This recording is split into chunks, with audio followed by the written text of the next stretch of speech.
I know. I'm trying to. When did these tweets go out? There it is. He just talks anyway. You know what, Nick? You're a real dick. All right, here we are. We're back. Film Nerds, episode 22. Man, we're in the 20s now. Shit's getting real out here. How you guys doing tonight? What's up, Nick? What's up, Garrett? I'm doing good, man. Doing good. Have some real close friends in from actually from the Sooner State, from Oklahoma. So it's fitting timing that we talk about Kennedy Brooks tonight. Yeah. Although I don't know that they will thoroughly enjoy what I have to say. But yeah, it's been a good week. It's been fun, and I'm really excited about the show tonight. Nick, that's your cue to talk. Hello. Hey, listen, bro. You're the one that almost messed this whole thing up tonight, so don't come at me. Sorry, I had all-you-can-eat wings and Quaker steak last night. So, Ooh. Yeah. That'll do it. How hot did you go? I don't go very hot. Like golden garlic was the hottest one I think I got. I'll say that could explain part of what's going on. I can't go up to like supercharged or atomic. It's like Kanye's workout plan going on over there, everybody. But I'm excited because I liked one of these prospects. The other one, we're just gonna shit on this guy the whole episode. I mean, it was so bad. But I mean, there's other prospects we got to get through. But hey, we have to evaluate them, and we'll get to it. So yeah, so I'll try to highlight all the good stuff that I found. Oh boy, tonight, so you guys voted on who we were going to watch this week through the YouTube channel, which we're going to start doing more. And you guys, the most requested players were running back from Oklahoma, Kennedy Brooks, and then running back from Memphis, Kenneth Gainwell. So that's who we're watching tonight. Man of the people. Yeah, man of the people. And as you can tell from our discussion so far, I don't think any of us were big fans of this first guy we're going to watch, but he's a back-to-back 1,000-yard rusher, so you got to respect him. He averaged 7.5 yards per carry during his whole career at OU so far. But as you'll see here soon, the lanes are pretty big. But, yeah, I mean, you guys just want to get right into it? You got anything to say on Kennedy Brooks? I think we'll hit it all as we go, so. Yeah, I mean his film was worse than I expected from me. Just to be honest, you are right. He's been really productive there, but I think a lot of backs have been productive in spots there. I mean, Trey Sermon. I'm not trying to down on him and his potential at Ohio State. He was really productive there. Rodney Anderson had that 1 year that everyone was going gaga about, and he had some injuries, I know, but no back in that system right now has really turned out. And so that's a concern. You can go back to Joe Mixon if you want to. That was a different regime. So, yeah. And so if he eclipses 1,000 yards again for the third time in his career at OU, he would join the company of Adrian Peterson, Samaje Perine, and Damon Parker, which I don't know. Well, one of those guys was really good. Yeah. Speaking of, I know I've talked about this a lot. If you want to see the worst safety play I may have ever seen in a college game, watch the Samaje Perine game versus Kansas, where he breaks the NCAA record. This safety literally goes in the wrong direction 3 or 4 times, does not want to tackle anybody, and just leaves huge rushing lanes for Perine. It's hilarious. I actually rewatched it a couple weeks ago just because, it was a huge performance. I'm like, wow, this is bad defense. You need to tweet that out after the show. Yeah, I can do that. I feel bad already. I feel like I'm being so mean to this guy. I know, he's productive. He's probably going to get drafted. He's productive. He probably will. I just, it's tough when we've looked at some of the best backs in this class, and we've also looked at Gainwell. It's just tough. I'm sure he is a great kid. He is a fantastic athlete to be able to play Division I football. I just don't know about the next level. So who had the Oklahoma State game? That would be me. So you want the box angle or you want the wide view? You can play through this one too, that we can just play back if you want. Yeah. Actually, I had this play in my offense when I was an OC. I really liked this one because it's tough for that front side D end, that read here. But the thing I just wanted to notice was how hard it is, and I know it says on multiple runs, for Brooks to turn. He's got some stiffness, and he takes more steps than necessary and doesn't explode out of this break after he turns. I mean, so he's reading just right here. One. We kind of saw that with Borgie a little bit. 1, 2, 3, 4 to get all the way uphill. And you can watch some of them can plant their left foot and get up and go. Mm-hmm. And then, and you want to compound that. Like, okay, well, he got a good game. But yeah, if he takes one step to get through there, this flowing linebacker is not going to get him. So all those things add up over time. Yeah. Hey, Jeff, thanks for everybody for joining, by the way. We haven't really addressed the chat yet. So appreciate you guys joining. It looks like YouTube went down. Yeah, YouTube's been real up and down lately with showing the game tape. I know with another one of our best friends in the industry, Ray Garvin, he does this a little bit on YouTube, and he's had some issues with that as well. So he says back up. Yeah, it goes up and down. It's weird. But I don't this isn't like a Fox broadcast. This is all 22 tape. I don't think anybody has the rights to it, but yeah, I like Jeff on Twitter, man. Appreciate you, man. Yeah, I love his dogs. But yeah, I like what you pointed out here. I like how he gets north and south though. It recognizes, I need to get upfield and get yards. Yeah, he reads it because that defender beyond that block was outside. So that's a good read. Mm-hmm. It's just being able to turn. Yeah. Again, you kind of see it here, the lack of explosion. Yep. So he kind of plays with them a little bit too much, and it's like, and being productive in college, which he has been, and then being a fantasy football difference makers, which what we're looking for, is two very different things. And here, he's got to get around this. He's got to beat this angle, and these, the defensive pursuit, I think, to be some kind of difference maker. Number 3 had a really bad angle on that. Mm-hmm. Yeah. So, I mean, if you're in like a C2C league, this is a guy you would take for his production in college. I'm not really shooting for any upside with him. He's probably going to be like a 1,000-yard rusher that you can stash. I think he's going to be a little overdrafted just because of the name and the school. No, I could see that. Sometimes guys get to a point in their draft where they're getting busy with other stuff and, they don't have as much time to look at who they want, and they just take a name. And this will be one of those situations, I think. Now, this was one I didn't understand. The read. Why does he go right? I don't know. That's exactly what I was just thinking. Big hole left. Yeah. Unless he sees, what is it, 20? Whoever that linebacker is, that guy spooked him, I guess. I don't know. Room. Or he thought 9 was coming left, but I don't know. That was a bad read. Yeah, he should be going left. And that's nitpicky, but over time, you continually want to go to areas where there's more space. Right. And I get that 11 fills on the other side, but when he made that cut, it wasn't. That wasn't there. Bruning said, so what you're saying is none of you are drafting him in your division. Probably not. Well, sometimes it depends, like how late it gets, though. I could use a 1,000-yard rusher if they have for college. Season. Yep. Yeah. Everyone has a value at some point. Yep. Nick was pretty pissed he can't take Trey Lance. Oh, dude, I wanted him. Would you have traded up with me thinking that you could take Trey Lance? That was the one guy, and Pickens was the other guy I was thinking. Yeah, I almost took him there, but I couldn't pass Chuba. He ended up falling to the second. Who? Pickens. He went at 2-1. Yeah. Mm-hmm. So here, this is a big gain, and again, I'm nitpicky, but that's just what I do.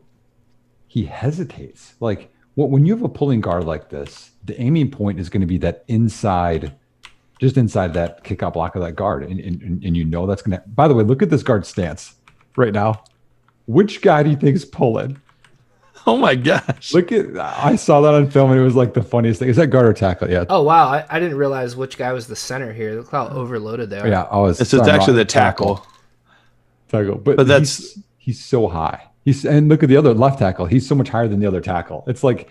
Those are the things I was talking about in that tweet about coaching things and scouting. That's a dead giveaway. 59. I know, like he's just standing up like he's tired from running. Right. That's funny. But watch him here. He's got to go inside that. He knows that, and he still hesitates a little bit. Yes, he gets the gain, but 3 makes that tackle. Now, if he doesn't hesitate, think of ETN. When ETN just hits the gas right away and is fearless, he might outrun where 3 comes over and makes that tackle. So those are those little things. I will say one thing that I do want to give him a little bit of credit for is he does play within his game pretty well. He doesn't try to bounce everything to the outside or things like that because, he's really, at least in theory, a one-cut runner, even though he has a hard time with that one cut. That's so he plays within his game, and I think that's why he is at least successful at the college level.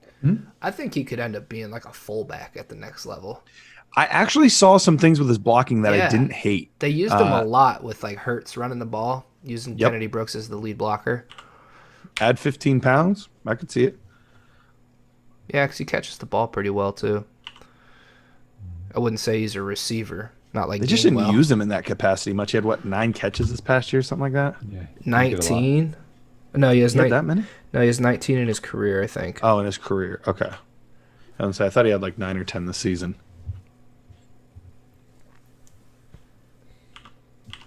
And this play was just. Which angle do you want here? I'd take the other angle if I could. You can. Thank you.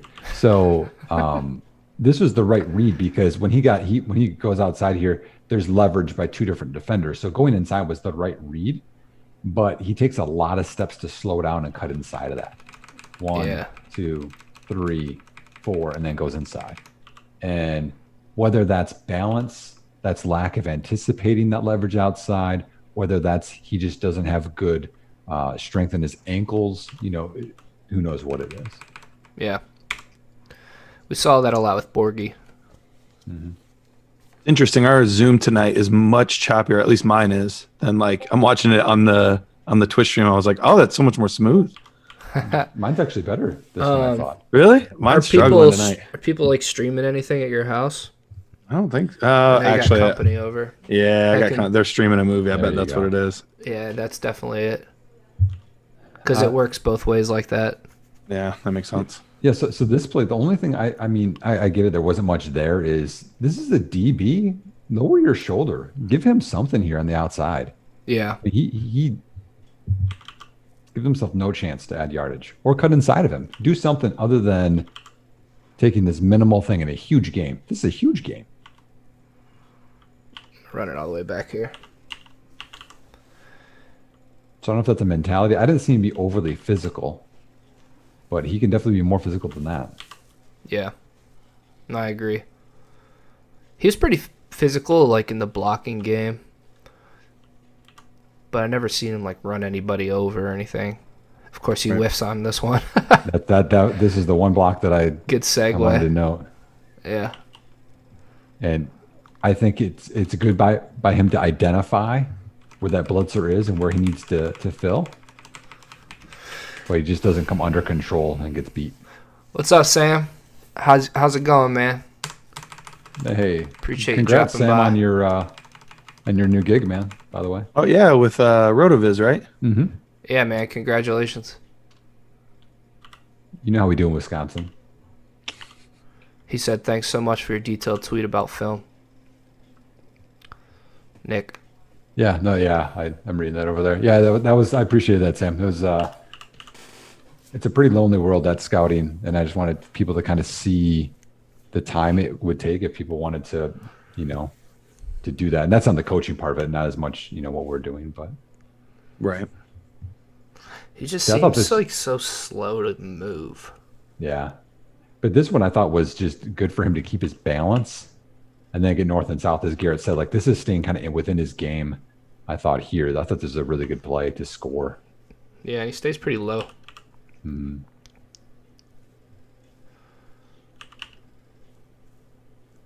Good run.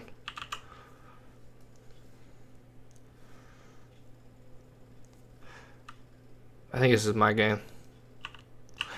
Yeah, Baylor. Dude, this game was crazy, man. I thought Baylor was going to win. Oklahoma, I forget how much they were down at halftime, but they ended up coming back and winning this game. But here, I just think, I don't know why he's trying to spin. Here, I think he just needs to hit it left. Now, go. He's got all this grass to the left over here. He just needs to hit it. And he just misses it, and he tries to do a little too much, in my opinion. If he hits it and goes, that defensive tackle is not an issue. Oh, so you're saying far left? Yeah, go left between 81 and 73. Between 81 and 73. Yep. Yeah, that makes sense. Yep, I mean, I get what he's saying or what he's doing here because that block got beat, but that's He like cut too late. just cut way left of that. Yeah. I mean, that's a heck of a play by that D lineman, honestly. It really is. It was a great play to get off the block. Yeah, he's a beast. It's my cousin. Nice grab here. Cousin. Just wanted to throw in a play here that I thought he made a nice catch on. He actually does have pretty decent hands from what I noticed watching his game. Didn't really see too many drops or anything. But after the play here, I'd like to see a little more. Kind of gets taken down pretty easy. Yeah, there's just not a lot of explosion. The acceleration really isn't there. I think it's just a lack of athleticism. It really is. It really is. What's the best case scenario you guys think for his 40? I feel so bad. I feel like we're just shitting on this guy. I do too, because these guys work their tail off to get to this point. But we have to know this stuff for our dynasty leagues, our Devy leagues, our and we got to know what guys we want to avoid later on. But yeah, I do. I feel bad when it's all negative. But there's just not enough burst there for the next level.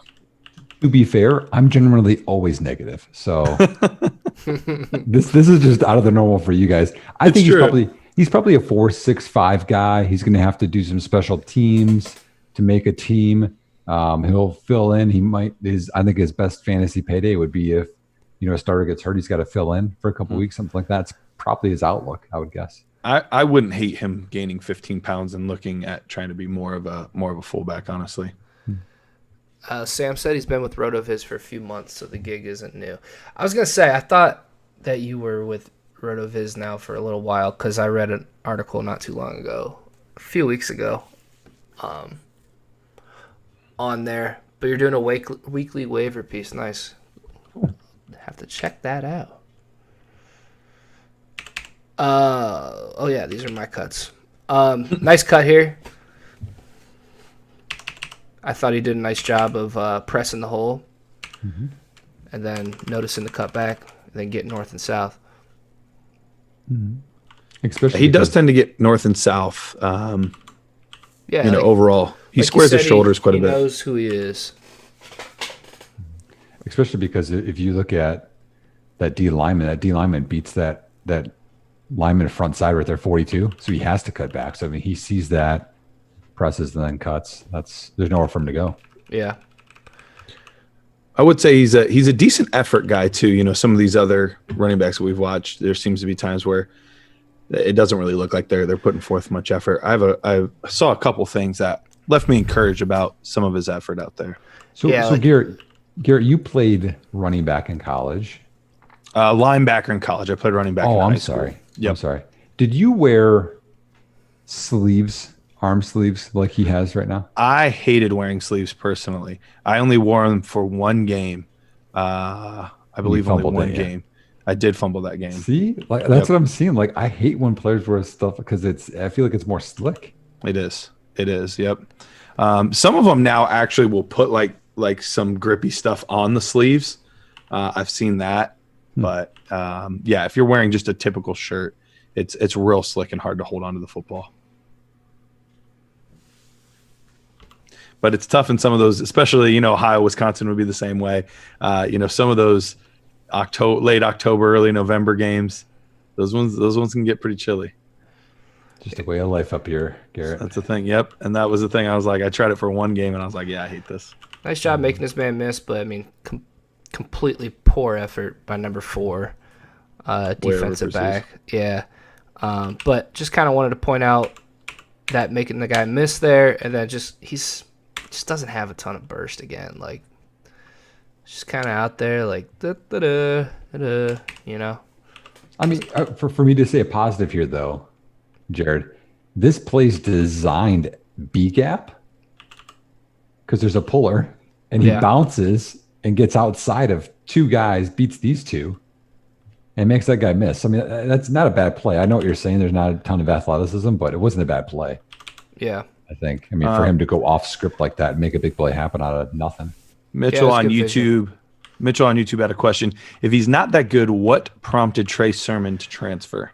We will never know.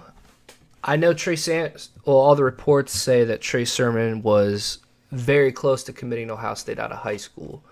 So he had a good relationship with the guys there. J.K. Dobbins is gone. Master T goes down. I think the Master T going down had a big part in that.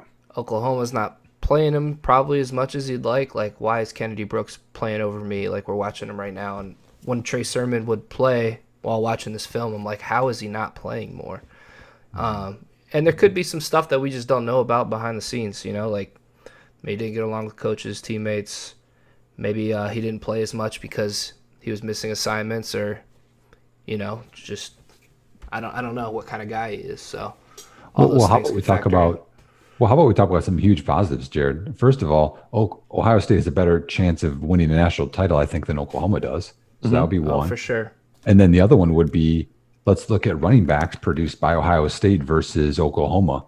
Right. In these schemes. You got Zeke, you've got J.K. Dobbins, and then Carlos Hyde before him. Yeah, I mean, you can go back to like Nixon is the only positive one, and so I mean, right there, you're like, well, how am I going to be, marketed to the NFL better, coached up? Yeah, even though it's Ryan Day, he's running very similar stuff to what Urban was doing. This was one of his longer runs of the year, and I love that at the end there. He like points him out and makes him miss, like Lamar Jackson in high school. See, I love when runners do that because there's a mentality of I could just go out of bounds right here, and he's like, nope, I want to score, so he cuts inside. That's next level, at least knowing, you know what I mean? Knowledge. Yeah. Mitchell, Teague is out for the season, tore his Achilles about 2 months ago or so. I thought he was overrated anyway, to be honest. Jared and I were never big fans, even as Ohio State guys. We were never big fans of Teague. He got hyped up way too much by everybody. It was because his shoulder pads were bigger than everybody's, and it made him look like probably had a cowboy collar on too, hiding it underneath there. Yeah. So he's a little safety valve here on this play, but I would just like to see a little more here. Try to make this guy miss.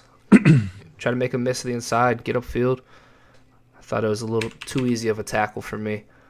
One-on-one, I want to see, guys that are going to be playmakers in the NFL be able to beat Big 12 DBs. I know this is just a tough question for you to answer, Jared, but do you remember what the situation was in the game?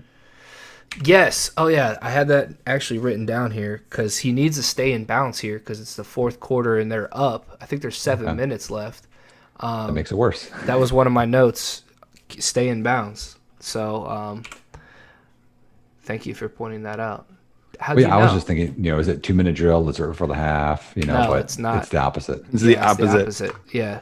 Well, I try to be positive. See, you guys, I'm trying. You did your best, Nick, and I really appreciate that. Oh, this is on to me, isn't it? It is. All right. OU TCU. Let the first one run here. Okay.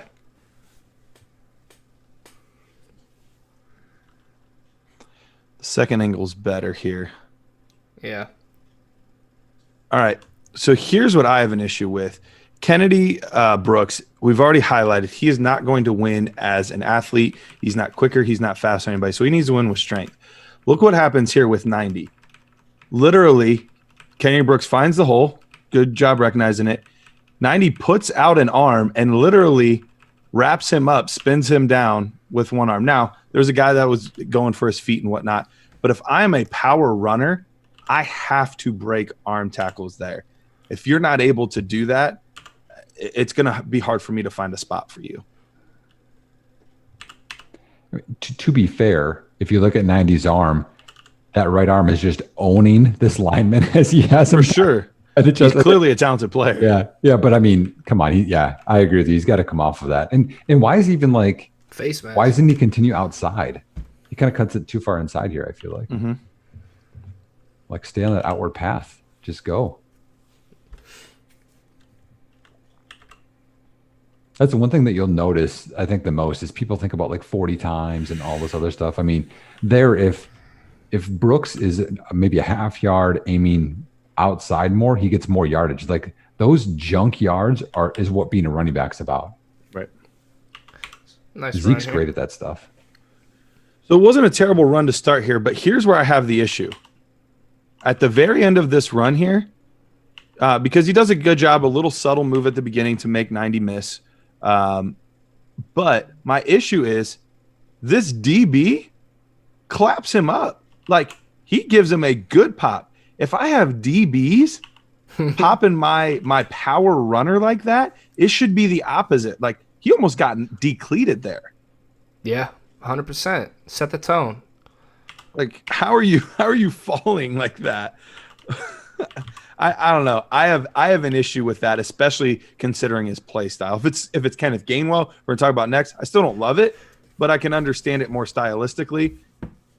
He's got to out physical guys in order to win. Mm-hmm.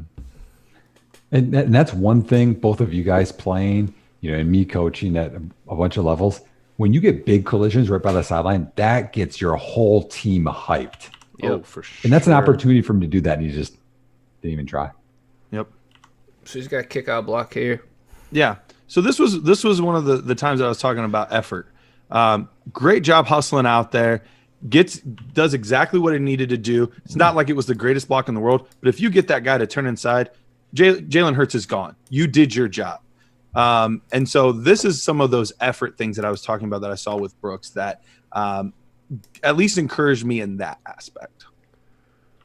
Because there's not a lot physically that I can say like, oh, I was thrilled with. But I was seeing some of those things. You could see he was at least conscious about some of this stuff.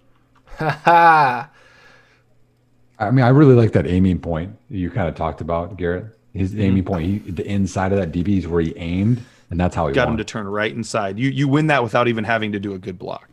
Nick, Sam's got a good question in the chat. Why don't you go ahead and answer that one? What do you do with running backs who maybe have good vision, can see where they need to go, what they need to do, but that think they're a better athlete than they are? How do you coach that? Thinking of Montgomery.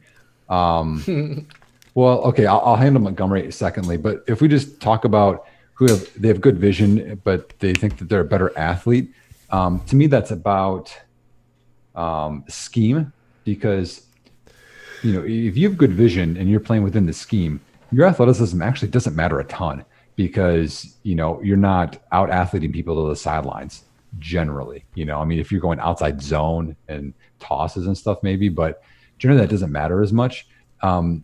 The problem comes in with Montgomery is he wastes time, steps, doesn't anticipate with flow, like we're talking about with Brooks. When you don't see a guy coming across and your aiming points are wrong, those are all the things that are wrong with him continually, and that goes way beyond a vision problem. That's a you don't even know how to cut in your outside foot efficiently with the timing of the blocks. I mean, I think there's a lot that's wrong there. I know people get mad at me for it, but I mean, the proof's in the pudding. He's never been any efficient runner in college or in the NFL. Do you think that he's going to be a top 24 running back this year in fantasy? No. Not top 24? I'll take that bet. Even just on pure volume. Do you want to make a $10 wager here on the stream? Yes. $10. We're high rollers out here. $10. $10. These top 24. Yep. All right. PPR, right? Full point. PPR. Okay. All right. Let's Plus move 1 on. point first downs. I'm just kidding. All right. This guy. I guess 1 point first down. it's all relative. Half point per carry. I like this play, Garrett. So look at this. This is another thing that said like, okay, here's another effort thing. This was a good pass or pass protection here. Great recognition. He saw 6 wrapping around, and he went out and met him, which is something that a lot of the running backs that we've seen out here have been catching often. They're sitting back, they're back on their heels, and they're catching. He went out and got him. Now, I didn't love that his head was down. I would have loved for him to keep his head up a little bit more. But it's another one of those, like, if there's one thing that hit home with me with Brooks that was a positive thing, was he's going to do his best to do the little things right, the dirty plays right, the hustle things right. That's what he's going to get right. That's not necessarily going to get you to the NFL. There's a lot more that's needed, but those things help. For sure. And he aimed inside half, which is that's what I teach all the time. If you aim inside shoulder and he tries to come inside, you'll have him head up. If he goes way outside, he's never going to get the hurt. He's never going to get to the quarterback. Yep. Did Le'Veon Bell ruin future running backs with his elite vision, patience, and elusiveness? Mm-hmm. I think he did. I just like I think Reggie Bush ruined some running backs too, because everyone thought they could dance their way around people. Those are special players, and not everyone can be Lamar Jackson. It's so important to know what kind of player you are. Yep. I actually think Brooks does a decent job of that. Yep. Like, he's not slow. Like, Garrett, you asked earlier. All right, let's all guess what his 40-yard dash would be. I would say probably 4.68. I'm right in that same range. I think Nick said 4.65 just a little bit ago. I'm right in that same range. I do think he'll be below a 1 or a 4.7, but not by much, which is good enough.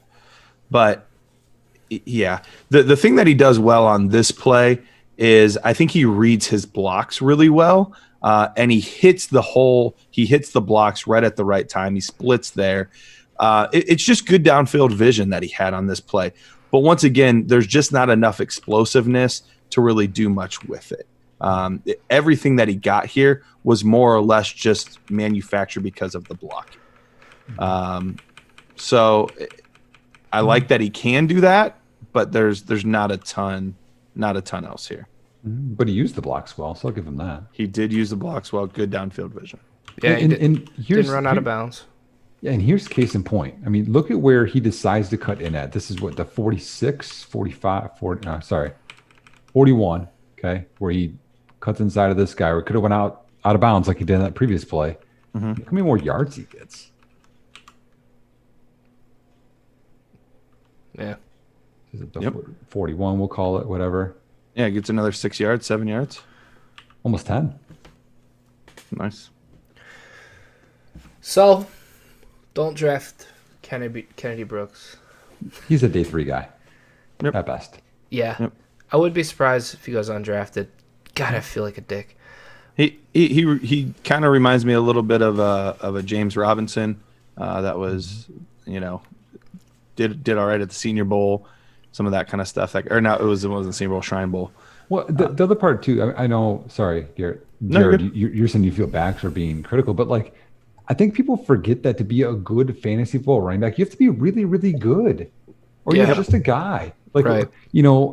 That's why I think Montgomery's just a guy, even though people are upset with me. Like, I mean, to have any kind of staying power multiple years in the league, you got to be really, and there's some really good running backs that haven't even done that are good athletes, and you have to do so many things right and health to do it. So I'm trying to see his ADP on Shikokus's C2C Campus ADP. Cam.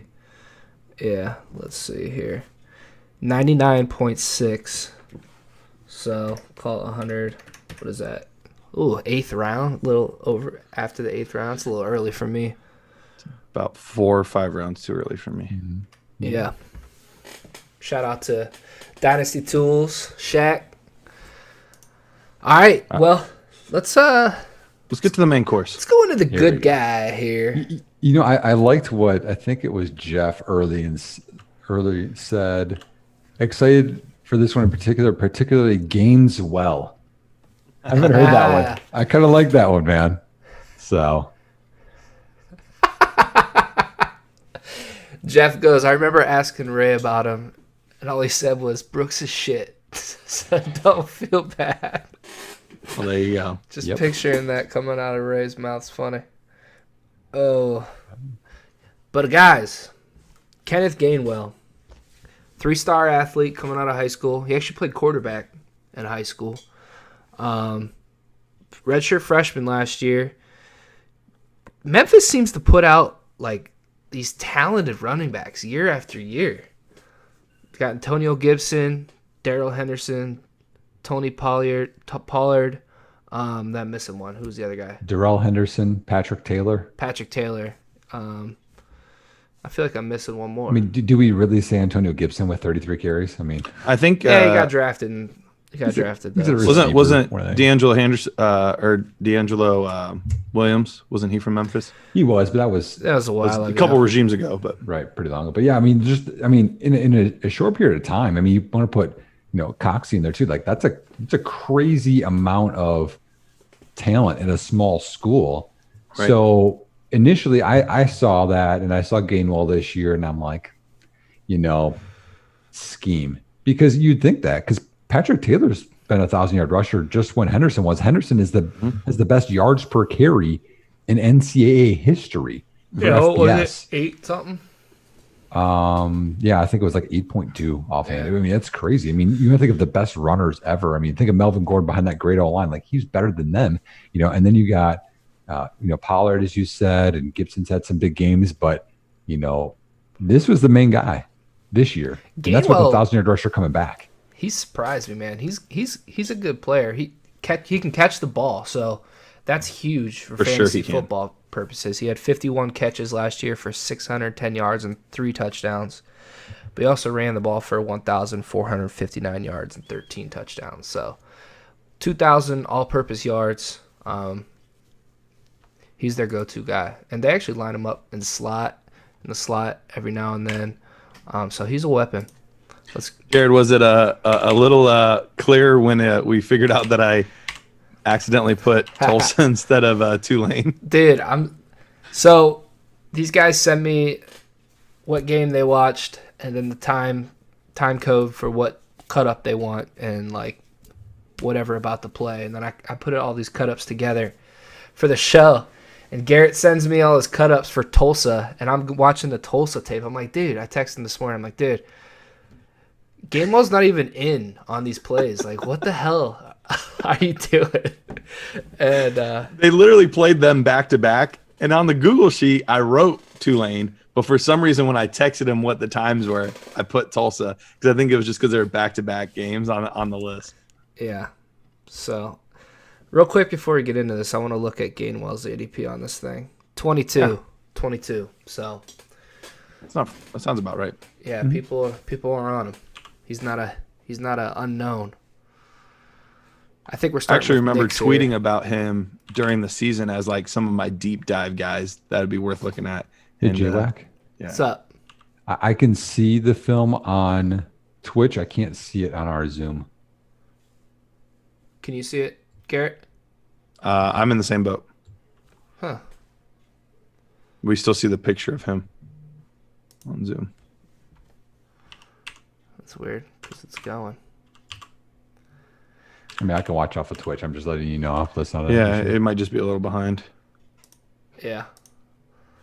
Let me do something real quick here. Stream.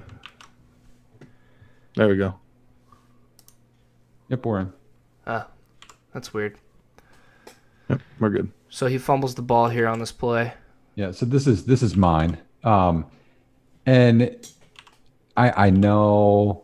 I mean, this is no chance. Terrible, right? But as a running back, no matter what, you never fumble the ball. So I don't know if it wasn't in there or not, but yeah, this is it's still a negative. Could have been Brady White's fault.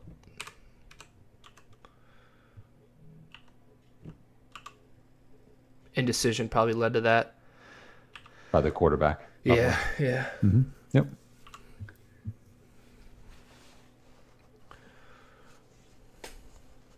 I mean, you got these all mixed up. I just put them on. I don't know. I had other plays in that game. Really? Yeah. Oh.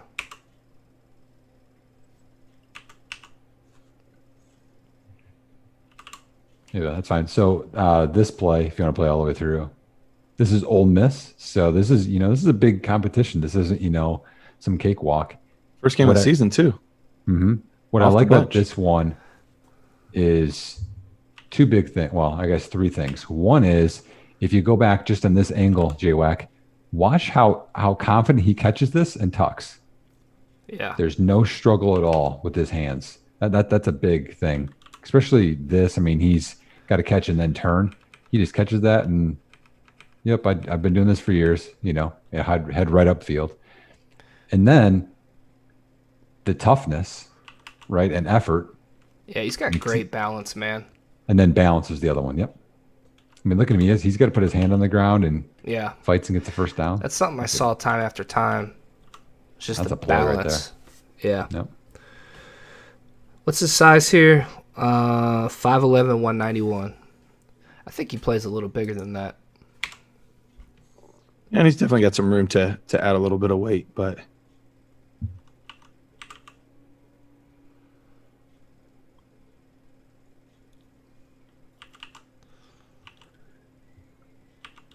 what do you guys think I'm going to say is a negative on this play? Should have cut it inside the safety and scored. Here. Yeah, that could be. I got one other thing. I just want to see. You guys know how I am. I'm always Mr. Negative. I was actually going to say cut it up as well. But he could even potentially bounce it outside of his block with his speed. I'm just really annoyed that he's going to take this defender on and have the ball in the left arm. Oh, that's the thing? That's a big fumble right there. You get the ball right there, and you're going to go in with that shoulder? Yeah. He actually does run with pretty good ball security, though, I noticed. He's very high and tight with it.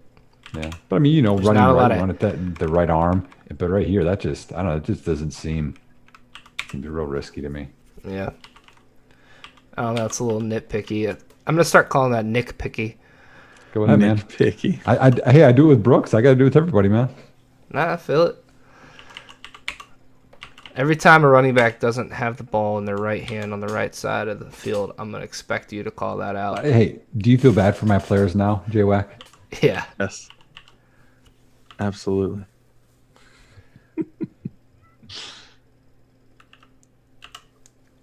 So one of the questions in our chat right now is from Jeff. He said, I would love Gainwell on the 49ers. Curious if you see that as a scheme fit. This is exactly the play I was thinking about, Jeff, because right here, the hole's there, but he still continues to press and get flow before he cuts back inside and then cuts again. If that doesn't look like Raheem Mostert right there, I don't know what does. That was beautiful. I thought balance. Yeah. Stay within the scheme. Great feel. Do you have any comps that you like for him yet? Because I have a guy in mind. I'm curious your thoughts. Who's your guy, Garrett? I see a little bit of Aaron Jones. When I watch Kenneth Gainwell play. Not bad. Yeah, I could see that. Yeah. I mean, like Duke Johnson kind of comes to mind, but I think he's tougher than Duke Johnson. Yeah, and I think he's a little bit bigger. Duke was what, 5'7", 5'8"? Yeah, Duke was. I do like Duke though. I'm not sure he won't score more points than David Johnson this year, but we'll see. Oh man, I'd take that bet. Oh, let's do another one right here. That's a hot take. I'm not willing to take that bet, but. So like right here again, look at that. Like, but he sells it so the other guys stay outside. And they flow. Yep. That's just. And I know people say, "Well, look at that lane, look at that blocking," but he made that, and then the effort right there. Yeah. Like, that kid wants it. Oh, here's my other play. This is the first play of the game, by the way. Yeah. Watch this. Oh, I know what happened. There was like that play happened, and it was like all blurry and fuzzy, and then it happened again, like in the film. I don't know. I had to record it twice. Just play this one out through. This is the first play of the game. Dude, the back end of this is so sexy. The way he sees the hole. Yep.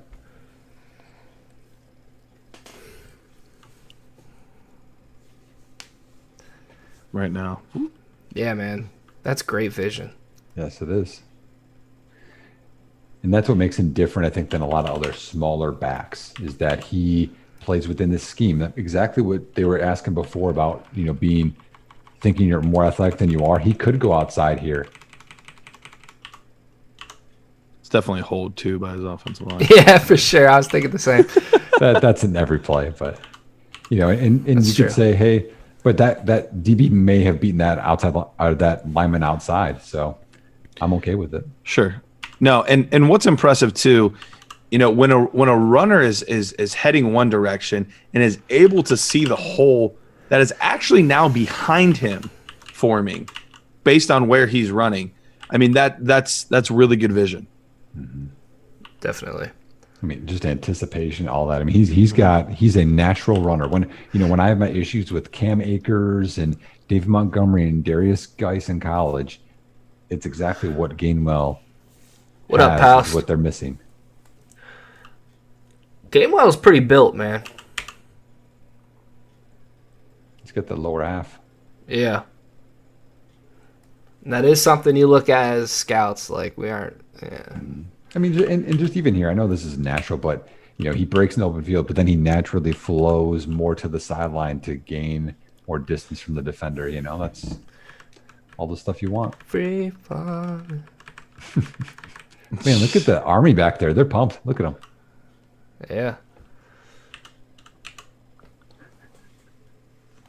What are you laughing? Oh, is this me? This is you. Hey. Dude, Gainwell's so good. Just watch this run. Whoop. Oh, see ya. Yep, see you later. Gets north and south. I love that. He probably could have hit this outside. Maybe scored. But I don't hate it. So let's run that back from I should have let it run, my bad. From the other view. Yeah. So elusiveness, clear, like if he's one-on-one with somebody, he more oftentimes will make them miss, which is huge for me. Did that guy even touch him? I know. Like, he, juked him twice. He's got a family, dude. Well, and what I love about this too is, they're a smaller school, so they're playing lesser competition often. This isn't their bowl game against Penn State, a very legitimate Big Ten defense. Yeah. It helps to measure when you're looking at more similar competition. Can you go back? I'm sorry, Jay, back to the last play. No. Just this angle. So the other thing I wanted to talk about is right after that, after the juke, watch him accelerate, which talks about his athleticism after that to get up to a top speed again. It's right there, and then he's going again. And look how low his hips are right there as well. He drops his hips right before this part, J-Wack, when he makes that guy miss. Look how low his hips are right there. Yeah. Under control this entire time. I love it.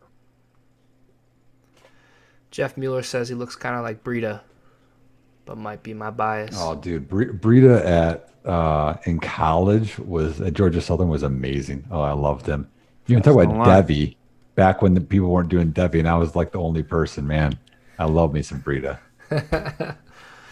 So he's lined up here down in the slot. I'll circle it here on the monitor.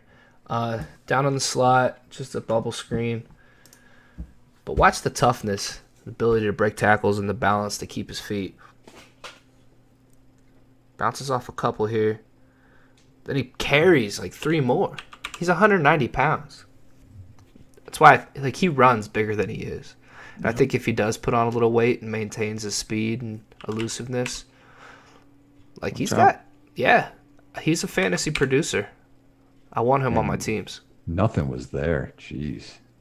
Yeah.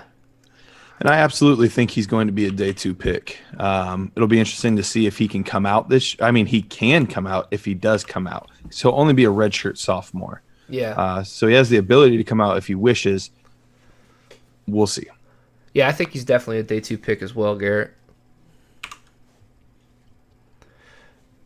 Vision here, this play. Then he runs through another tackle. Temple did not come ready to tackle in this game.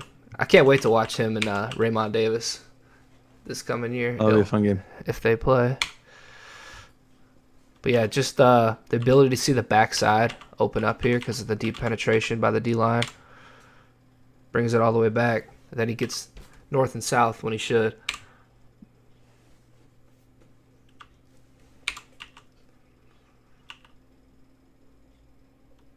Man, I mean, I don't know. Is the bigger play outside? Can you go to the other angle on this? Is the Should he have outside? kept going? There's a corner and wide receiver out there. Yeah, but there's two receivers I out don't there. have the angle. I don't Ah. have the angle on this play.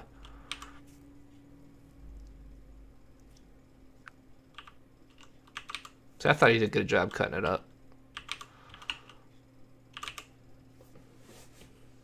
Plus, I'm he not going to runs his fault him ass because over. well, the difference is this: even though he's smaller and he plays strong, is that he's aggressive. When he makes a decision, he goes, and a lot of runners don't do that, and it makes them more prone to getting tackled. Dude, Temple could not tackle Gainwell. I'm sitting here watching this game like, dude, this guy's a freaking animal. It's the same safety, too. It's great balance there. Dude, he's still better than the Kansas safety. I'm telling you. Yeah, great balance again. Keeps his feet, bounces off 2 or 3 tackles, almost gets the first down. Good vision on this play. And then he makes a guy miss. So Oh. I put this on Twitter the other day. I had to. I was like, damn. It's a beautiful spin move. Like I said, he just has a natural twitch to him, natural ability. One-on-one, like I haven't seen too many guys bring him down. And one of the things that I always talk about is that toolbox. I mean, look at this. This is reaction spin move. And then he covers the football up. See? Good heady play. Knows he's going down. He's running left, so. He's got 2 hands on it.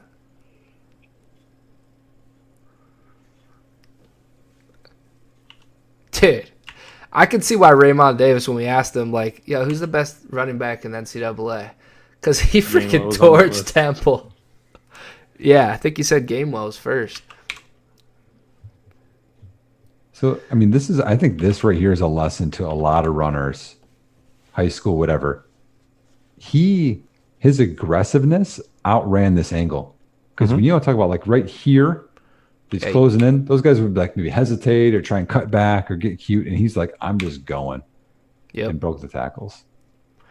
Just like this little subtle shit at the end, but like he keeps his feet after getting hit like it's nothing, like, you know? Well, and the spin move. Yeah. Just a little extra on top, little cherry on top. Don't even. I love the way he presses it here, though, and cuts off this block. Because he already knows where he's going. Yep. But he sells it more. Yeah. Kind of keeps this backside safety honest.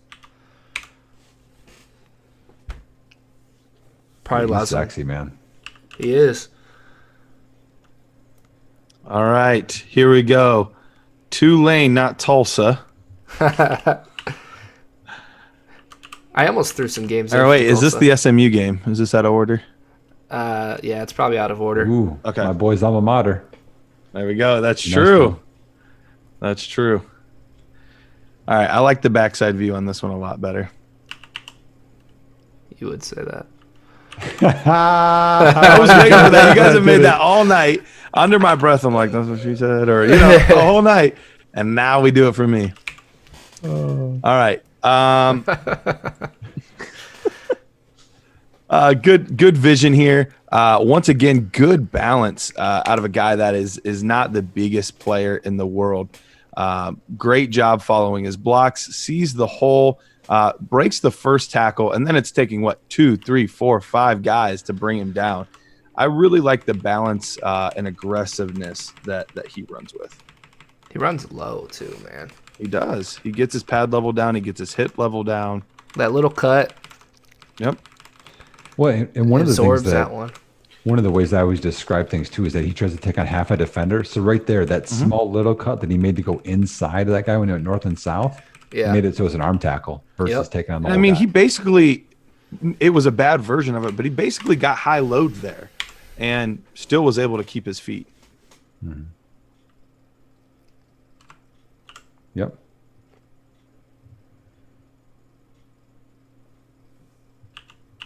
Come on, bring your hands. All right. So this was one of my negatives. He's not the greatest in pass protection yet. He had a chance to lead block here and just it was weak. It was a very weak attempt. He didn't really throw his weight into it at all. He didn't throw hands, and he was actually extremely indecisive on this too, as opposed to how he was with his running, which actually held his quarterback up quite a bit here. So that is an area that he is going to need to improve on, I think, overall. Yes, as a runner, he's great, but I think it's some of those things that he's going to need to work on. Yeah, there wasn't a lot of repetitions in pass pro for any of the games that I watched. Not a lot. They were more often either. splitting them out, using them as a receiver. Exactly. Looks like we got a question here from Sam. Super broad question, but what is one running back trait that you think is overlooked by the masses, but is something you'd like to see when scouting? I'll let you guys go first if you want. I think for me, it's vision. It's not super hard to tell if a guy is fast. It's not super hard to tell if a guy is strong. And even this is something that, full transparency, I am trying to get better at understanding. But I think until you understand the intent with the blocking scheme, it's really hard to be able to tell if a runner has good vision or not. If you're not sure what the guard is doing there, if you're not sure what type of blocking is going on, like it makes it really difficult to know if that was a good decision or a poor decision. So I think vision is probably one of the most overlooked by the general scouting community. I think that's a really good attribute that you picked out there, Garrett, because like you said, vision itself takes skill to actually grade it, like you have to understand the X's and O's of watching football and knowing what's happening on the field in order to judge it. So vision is a really good one. I would say their footwork and just their overall ability to make efficient cuts. Like earlier we were watching Kennedy Brooks, we broke down Max Borghi, like those extra little steps that takes more time to make cuts and hit holes and stuff.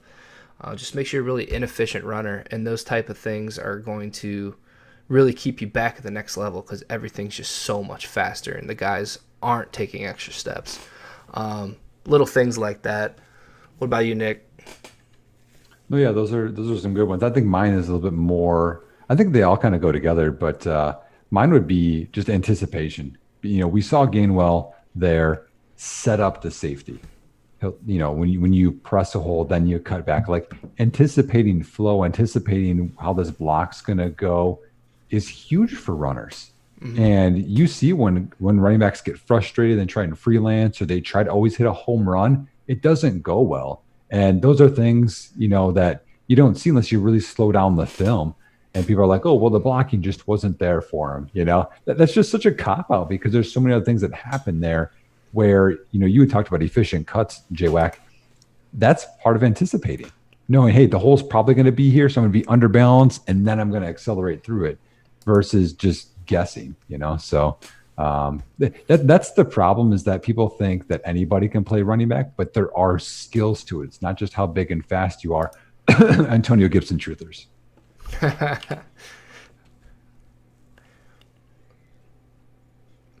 That's the play. They had like 3 angles on that play. Yeah, it was kind of nice getting to see front side, backside, and great catch. So great catch coming back to the ball. But where's he going? That was my problem here. There have been a few times, although excellent job making guys miss. He actually ended up losing 4 yards with all of this. Yeah. And that's some of the stuff where talented runner, I get that that's going to happen at times because he is trying to make something out of nothing. But this was one of those scenarios where it would have been much better served to just get upfield and get the yards that he could. Whoop, whoop. Sam wants to know my personal bias too. I hate spins. He did it twice. Sam wants to know if you're able to measure coachability, and does that matter at the next level? I think, of course, it matters at the next level. It's just so hard for us to know that. Exactly. That's why it's so hard to grade quarterbacks as fantasy football analysts. It's all between the ears. Well, not all, but 90% of it. Well, I'll give a great example. One guy that I think all three of us were on to an extent pre-draft, Keyshawn Vaughn. Really, really liked his tape, but one of his detriments could end up being his attitude and coachability, and that could be a problem for him potentially getting on the field. So it's not necessarily a miss in the scouting department, but it could just be some of those external factors that we have a really hard time being able to gauge from our perspective. Now, if we're a scout that gets to sit down, interview these guys, all that kind of stuff, we see that. But even I got to see a little bit out of that. And I think with my rose-colored glasses, because of how much I liked him, I took it as intensity when I was listening to him talk. But I think some of that might be arrogance, and some of that kind of stuff. Mm-hmm. And one of the other things that I've been getting a lot more into in terms of my personal racing and, listening, and I do a lot of audiobooks, is mental strength. Because I know people talk about like heart, but really it's like mental strength, like getting the most out of, tough situations, things like that. And that's the same with coaching, because coaches are critical of you. How are you going to take that? Is that he doesn't like me and it's a shot to my ego, or it's, hey, I want to be the best football player that I can be, or however it may be. One of the things that I always look for, and this is Sam asking, I think, is how much a player progresses over their career. Because it's tough. I mean, running back, I think, is one where I don't think you progress as much as, say, quarterback or receiver, but you still can. And are they continually getting a little bit better? One of my big examples is Corey Davis, so a guy that I've been high on if you followed me for a long period of time. Corey Davis, his freshman year, was good. He led all FBS in yardage, but he was a body catcher. Then his second year, he started using the hands and some body catching. Then his third year, it was mostly hands. And then fourth year, he beasted. So that's just hands, but you can see a player continually working and developing versus this is just who they are, which I think is what Cam Akers is. Cam Akers came in as a freshman. How much did he actually get better from a skill standpoint? I didn't see a lot. And those are things that are concerning. And are they coachable? Really good breakdown, Nick. So this play here, he's actually lined up in the slot on the right-hand side. Great catch, so here man. we have this dude running legitimate wide receiver routes. Some of these guys do catch passes, but it's only from the backfield. This guy, they lined him up all over the field, and in this game in particular, they split him out quite a bit. And so, as you can see now, if I'm grading wide receivers, we can be critical about all this stuff, but he is running a great corner route here, and this over-the-shoulder catch is not an easy one to make. And he was able to do that in double coverage, hold on to the football. He's going to be an absolute threat in the passing game at the next level, not just the running game. That's a bad ball. And that's why he's so valuable. It was. I mean, that ball should be outside. Brady White was not the greatest quarterback. No, I agree. I know other people that struggle with Brady White. Ray J. Wack. Peebles. We're at Nick and I are in an NCAA football 14 Xbox Dynasty. Oh, and is that his quarterback? Yeah, People's Champ from DLF. He's out at Memphis. Brady White's struggling, man. Good vision here. Gosh, and that's timing. That's anticipating that whole perfect timing. Gets upfield. But here's what I really like. Do you see that subtle little dip there? That's what helped break this. Right at the line, we have 31, the safety. He makes that little dip. So he starts coming downhill, and then he widens, which was able to beat 31 to the outside. It's subtle, running back just a tiny bit more right before he gets through the line, Jared. Oh, okay. Yeah. Keep going. Right there. Right there. There's where it is. So go back a tiny bit more. Okay. There. So see, plants and then steps out. Yep, right there. That's exactly it. He's stepping inside, plants to the outside. 31 never ends up touching him. That safety is downhill directly over top of him, and he never ends up touching him. That's the difference between a 8-yard gain, 10-yard gain, and what was it that ended up being 25 yards? That's a huge difference there. And he doesn't create that room if he doesn't press first and anticipate where that hole's coming through. Because if he presses outside, it makes those guys go wide, cuts inside, and then can go back because he already made that space. That's just a scheme knowledge standpoint for him.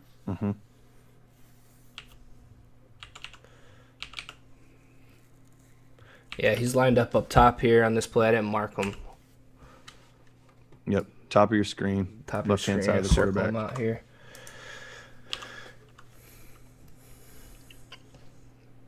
So, damn, dude. What? Bro, that's a running back. I know. That's a running back. Ability to turn your Watch body, make that catch. This catch and this control.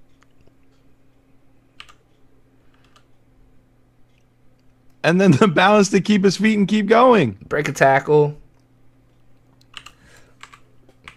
It's a great one to end on. Pretty special play right there. Now, the one thing that I have seen at times that I've noticed for a smaller back, he does not have elite speed. Yeah.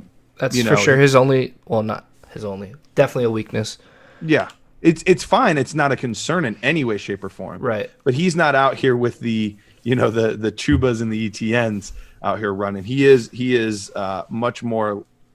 He's great with lateral quickness, maybe not the straight down the field, but to be able to make that adjustment on that catch thrown behind you to make that catch and then still keep your feet and get upfield, man, he's going to be used as both a running back and a wide receiver. Definitely. That play was beautiful. Nick, did you want me to show that play? Did you have anything to go over?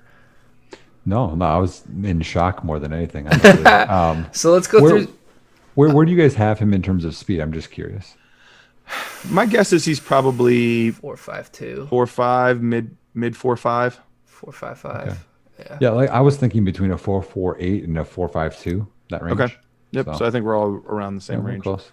So looking at some C to C ADP Superflex, Gainwell right now 1, 2, 3, 4, 5, 6 running back off the board, going in front of Kylan Hill and Journey Brown and Zach Charbonnet.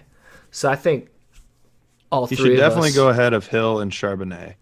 all three of us definitely are taking ETN, Hubbard, and Najee over him, right? Correct. So Max Borghe's going ahead of him. I would not take him. I think all three Is of he us. really? Yeah.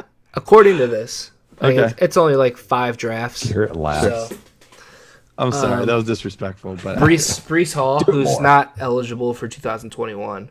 I'm taking Gainwell. Yeah, I'm taking Gainwell Over too. Brees? Yeah. Ooh. Now, to be fair, I have not done enough in-depth study on Brees yet. Ooh, I Brees like- Hall's I like nice, Brees. but I think I'm just taking him. One, Kenneth Gainwell is definitely going to catch You get an passes extra at the year. next level. Yeah, and you get an extra year. He's if he declares, could be in the same draft class for all we know. be. I mean, he was a redshirt freshman, so. But I always give a slight edge to a guy that's a year ahead. So, I don't know who we're breaking down yet next week, but we definitely need to get to Journey Brown soon. I think that's clear.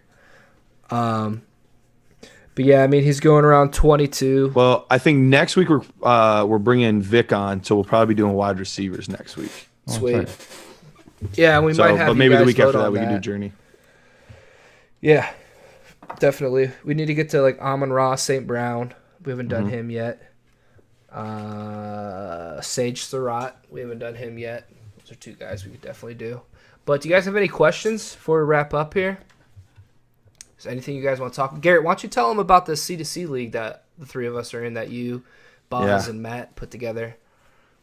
So Boz had this idea that he threw out on Twitter about making and I don't even remember the exact wording that he put out there, but basically he wanted to do something where the recruiting process was improved and it was more focused on like recruiting these high school players similar to how it is in NCAA actual football. college football.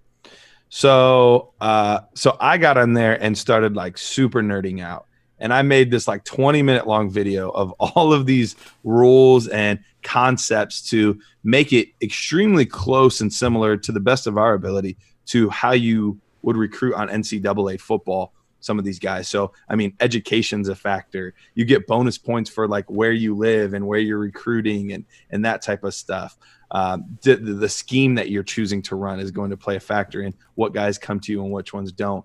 If you have high prestige because you did well in the past, if you had a Heisman Trophy winner on your team, like all of these things will be legitimate factors in how well you can recruit some of these players out of high school.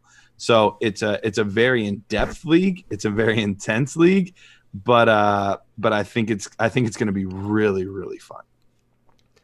I still don't even know all the damn rules.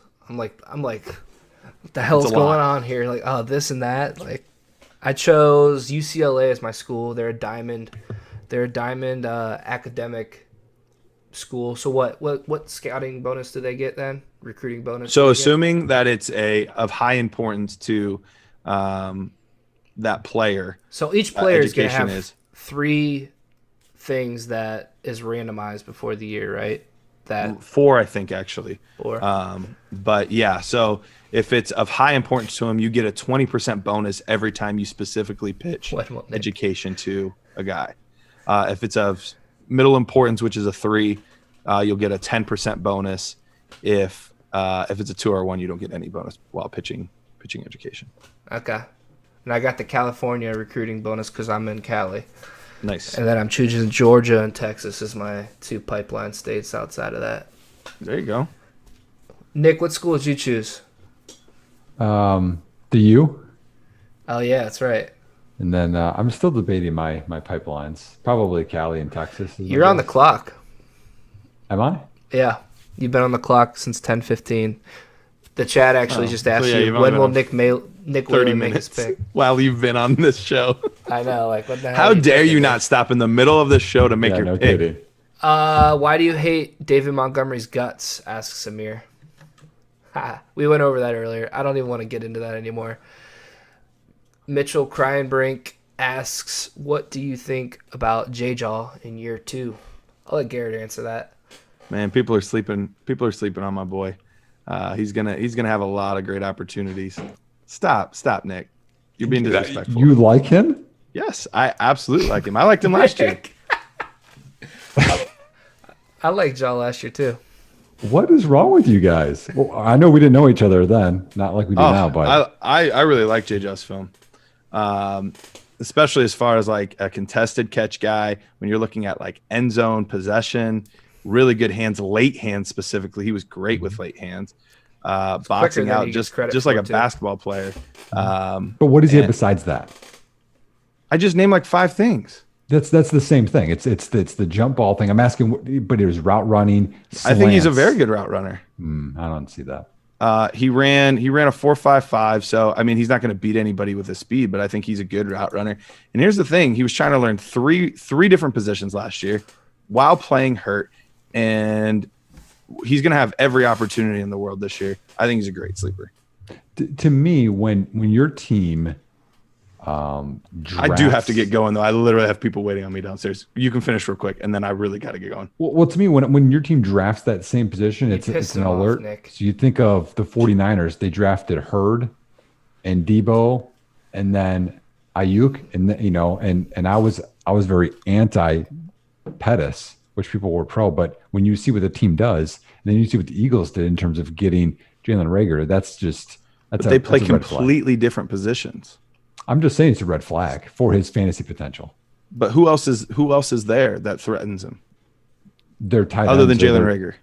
They're tight ends are number 1 and number 2, basically. No. Wide receivers. What other wide receivers are threatening him? Yeah, we're talking about fantasy football, are we not? Yeah, I'm saying he is going to be a starter for their team, and he's free. But what's the upside? He's going to be the 5th. What other starters are there? I'm still waiting. Tight end, wide receiver with Reagor. What other wide receivers? Sanders, and then this guy? What other wide receivers are going to threaten his starting job? Reagor, Deshaun Jackson. Okay, a guy that's 35 years old and can't stay healthy. Shut the fuck up. Well, I don't understand. How many targets is he going to get then? You're pumped about how many targets is he going to get? I wouldn't be surprised to see 80 targets, 75 targets. I don't think he gets there. I think he does. Ertz gets 120. Goddard's going to get 80. Reagor, they're going to feed him probably 90, 95. Sure. Sanders is going to get a bunch. I mean, I just don't know where it's going to come from. Well, we'll have to talk more later. I legitimately do have to get going. That's fine. I can answer more of these questions. All right, if you want to go. everybody. All right. Sounds good. I'll see you guys. See you, Garrett. Over here, one of the questions, I actually like this one. This one's tough, was how do you help an athlete work on vision more reps on the field, film, etc. I think that's really tough. So, one of the things and that I talk about in terms of, you have to increase your toolbox as a player.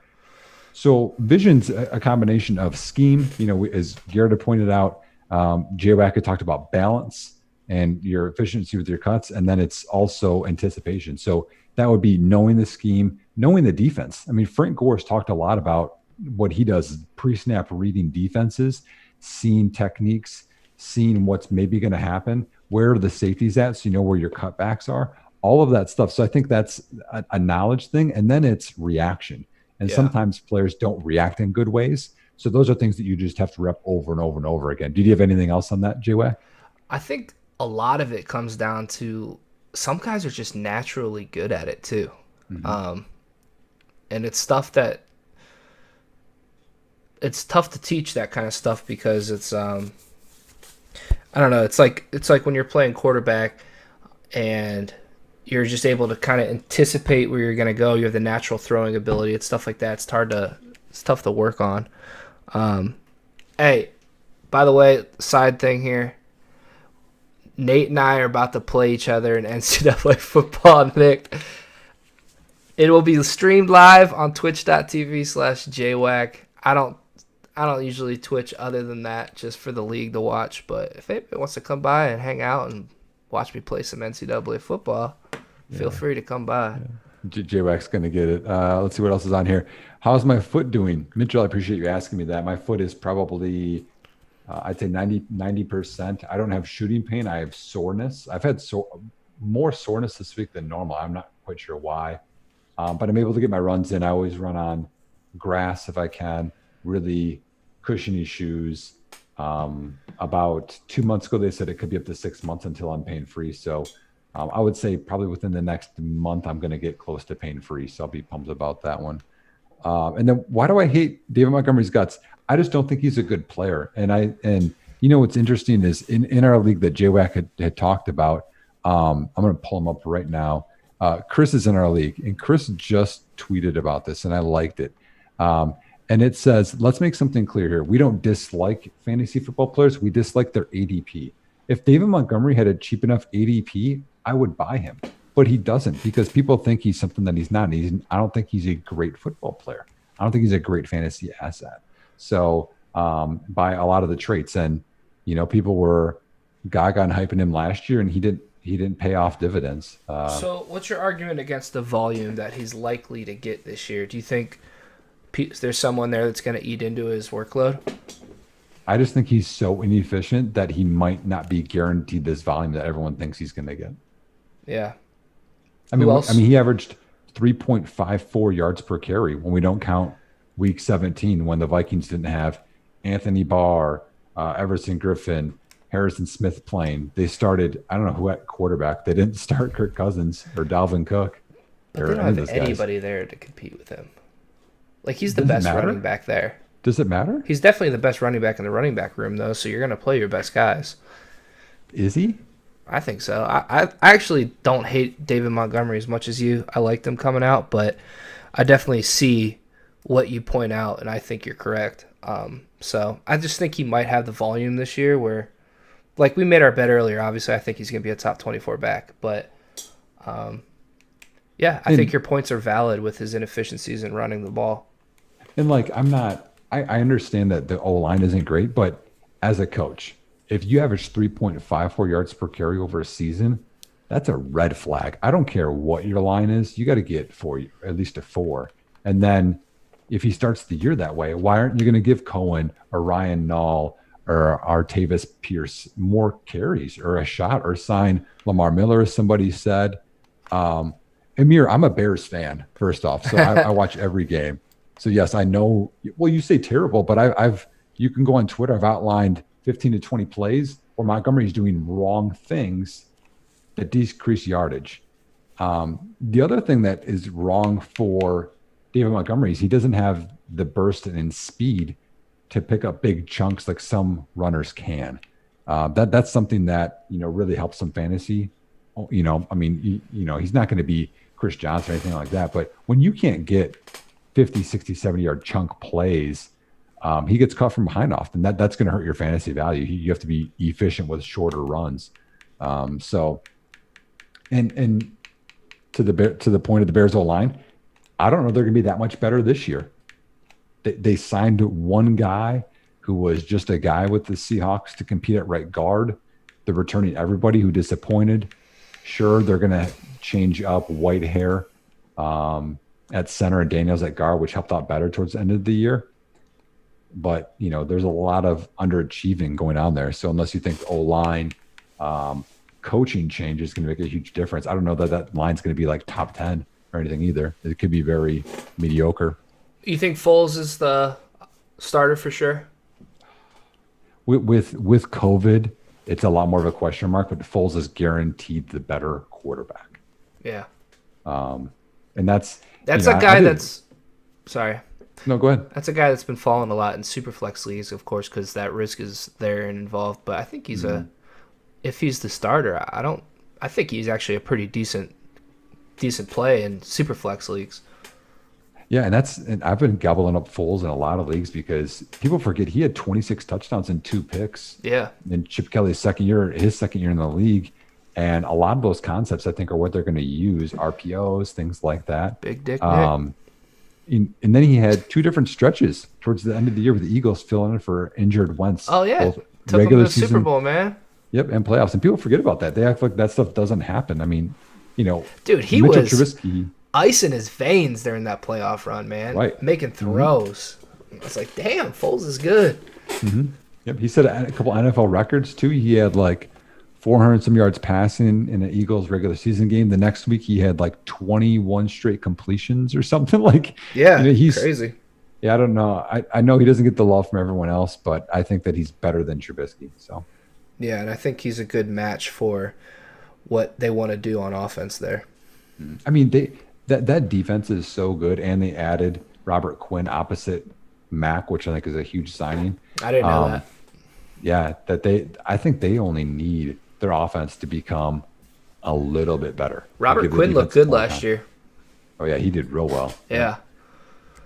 Eddie Goldman's withholding the season, though. That's going to hurt him in the interior. Yeah.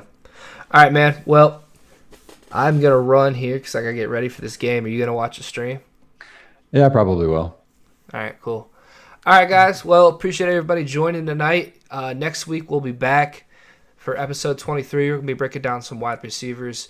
And if you'd like the chance to help us decide who we're going to watch, pay attention to the YouTube channel because we will have a poll or a discussion on there where you can request who you want us to see or who you want us to break down. But yeah, until next time, we'll see you next week, 9:30. Thanks.